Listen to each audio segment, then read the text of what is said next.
Well, good morning, everybody. I'm going to start you off today by looking at some satellite data from yesterday, and we're going to focus on what's happening behind this deeper low that is moving through the Canadian Maritimes and parts of New England here.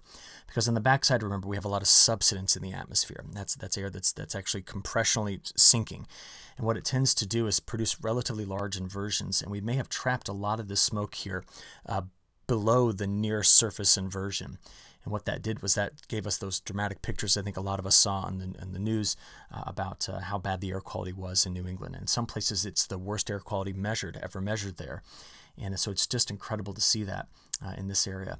So let this go forward toward the sunset last night. You can see how far back to the west that smoke did extend. And last night I did fly home from Minneapolis to Chicago on a regional jet. And it was just as the sun was setting, but as we got up to about 27,000 feet, I could not see the ground because of the smoke here in parts of Wisconsin. So it just tells you how much smoke is currently sitting in the atmosphere. Something that did outperform expectations is the front that's on the back side of this. And we'll talk about the rain that came through yesterday in a moment. But we did see, if we just go through the overnight hours here, watch right in through the infrared data.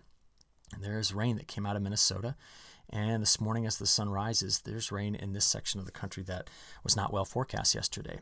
One last thing to point out from yesterday, though, is this is now day 4 of having a deep low that is over parts of California. It's kept it cool. In fact, much of California is very far behind on its accumulation of heat units or GDDs, and they keep getting larger storms coming in through here.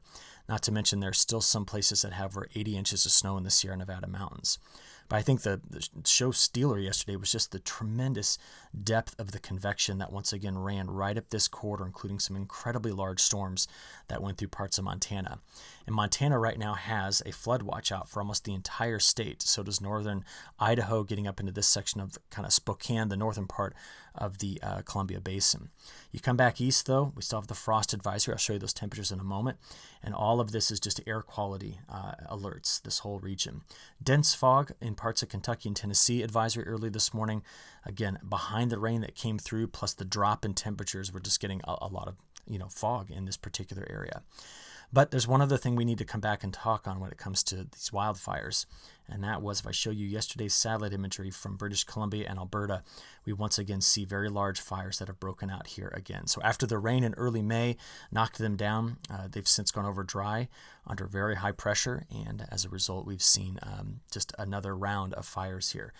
These are some of the largest fires I can remember throughout Canada this early in the season. And I'm sure this will go down in kind of history as one of the most significant fire events in spring in Canadian history. But wow, the storms to the south of these were just enormous. So some places here really getting pummeled. So speaking of that smoke, this is the next 2 days looking at where that smoke is expected to go. So the deeper low that spins here, it's just going to keep spinning in this area for the next 48 hours or so. And but there is some change coming. If you notice, see this right here? That smoke is actually curling up around a low that's trying to dive around the backside of this deeper trough that will eventually sit over Michigan. I'm going to show you what that's going to do in a few moments. But notice how much more smoke is getting pushed out of British Columbia into the Canadian prairie from the fires on the backside. All right, next, last 72 hours worth of total accumulated precipitation. Just a couple things to point out here. Again, the storms in California, the storms through the Intermountain West, the storms that continue just to roll, delivering locally heavy rains, 1 to 3 inches here, and some of the storms that got into the Canadian prairie. You notice, though, the difference in kind of the smoothness or the shape of the rain through here. While this is convective, this was stratiform. So these were, flat layered clouds that delivered the rain. And as a result, we had a larger area getting a better shot of it.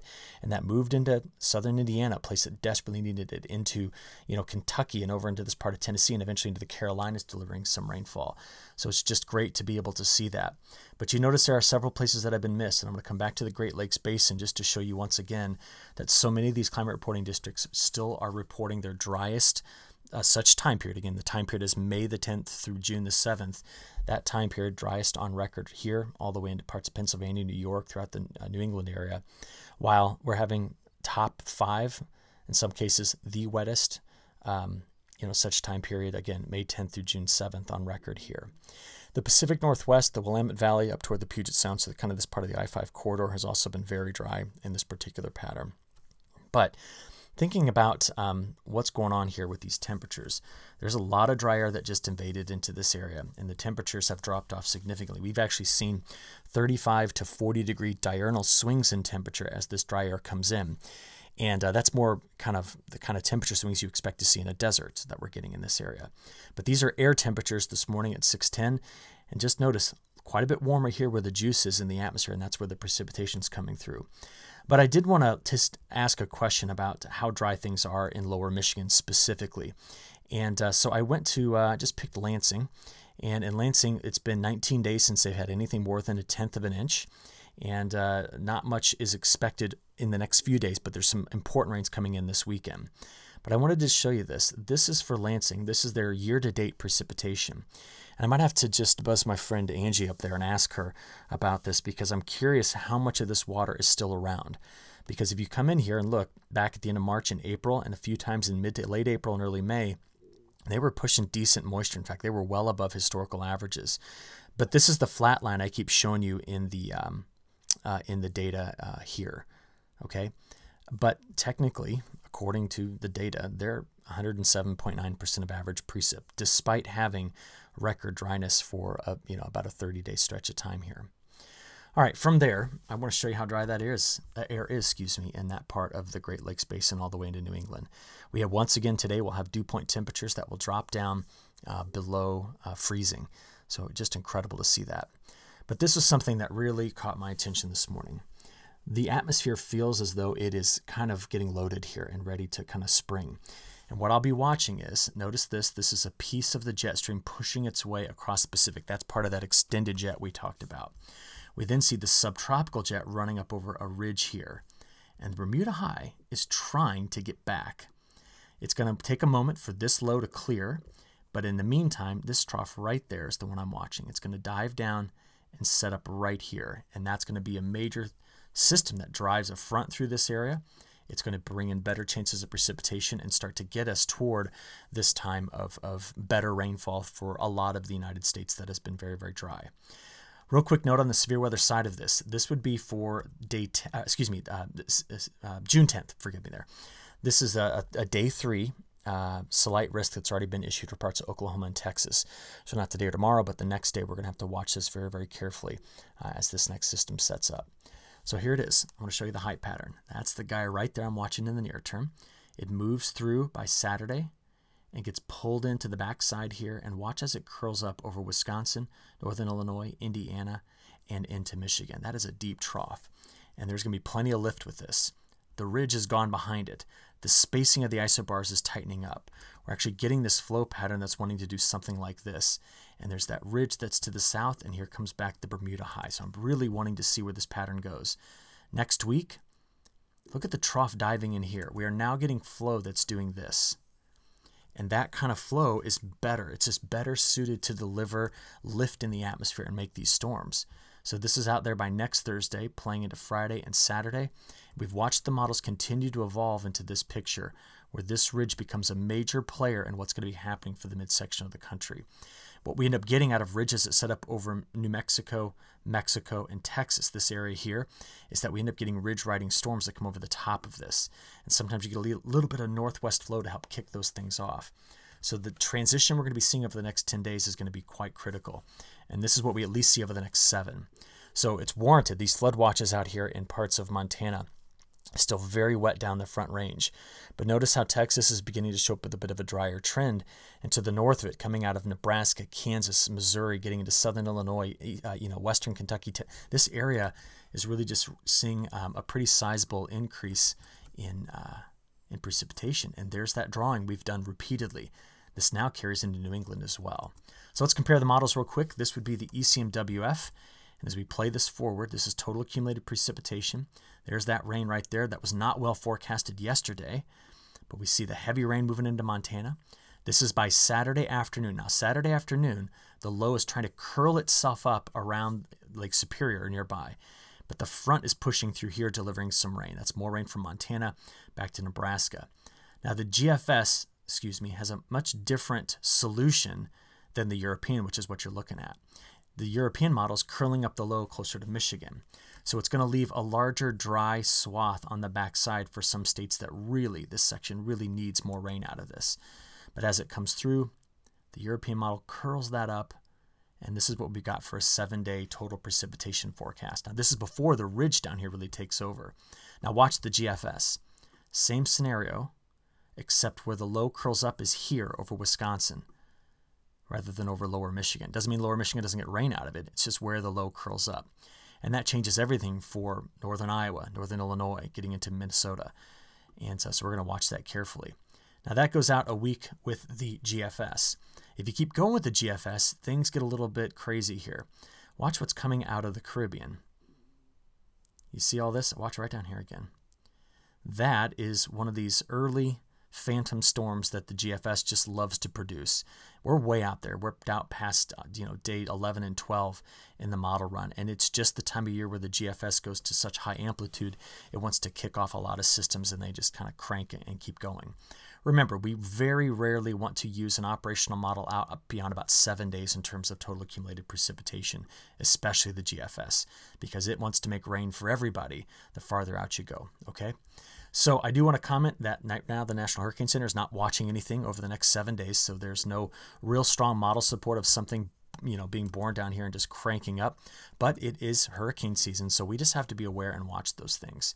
Let's now go to our probability maps. 10-day probability from the GFS on getting more than an inch. So just pause and take a close look at this particular part of the video. Let's now flip this over to show you the ECMWF 10-day forecast. Notice where the ECMWF is drier in places that we needed this rainfall.